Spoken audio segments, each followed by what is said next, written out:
got Nick Cappa here from Ram, brought the new Rebel. I'm really impressed with this Rebel. Nick, tell us about it, what the difference is between the Rebel and the regular 1500. So the Rebel is our off-road variant on the Ram 1500 platform. The 2019 Ram 1500 was all new for that model year, and the Rebel had just as many changes as the standard truck on the new platform. So what we did on it is we were wildly successful in the beginning, in the earlier platform, the earlier generation of the truck. So when we advanced it for the 2019 model year. So now you can get it in a quad cab, and you can also get it with steel suspension. You're not limited to the types of configurations that you get with the truck.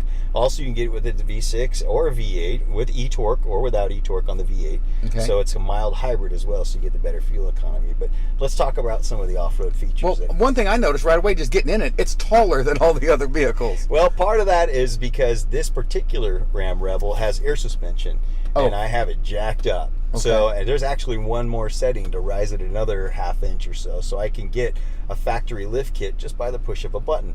Now there's actually 4 settings on the Rebel for the air suspension. My mom loves the first one, and that's entry-exit mode. Right. I can drop it'll kneel down just like a horse, like an elephant. You're it'll using kneel my down. spiel. That's pretty good, buddy.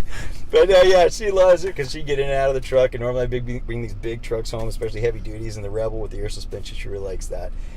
The other modes are a normal ride height, and then it has an aero mode, so the truck actually hunkers down and slips through the air like a salamander through the mud to get you better fuel efficiency, because aerodynamics is important. And of course the last mode, which is way high up in the air for ground clearance, because ground clearance is what helps you get through courses just like the one we're about to drive, because if you're dragging belly, your tires aren't touching and you aren't pushing through. Also, when you raise it up, your approach and departure angles are so much more conducive to not ripping anything off. That's true. And they go along with the design of the Rebel 2, which has a steel skid plate up front and tow hooks and everything else, steel bumpers with powder coating on them. So it's actually a very durable vehicle from a design standpoint. It's functional and it looks great too. Those things don't go just the exterior though. The aesthetics are great. The interior on it too. You have a very unique interior, and the designers would be disappointed if I didn't call out the dual colored stitching on the dash and the side runs. This radar red that covers all the trim pieces. It's very unique. It's a very custom interior that you get.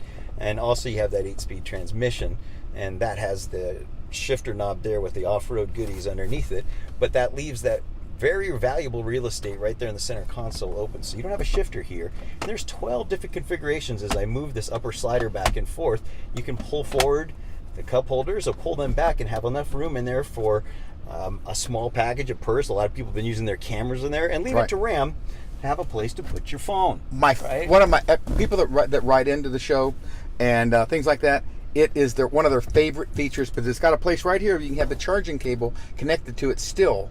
And there's actually a wireless version of it too. Oh, well, there you go. And that's even better.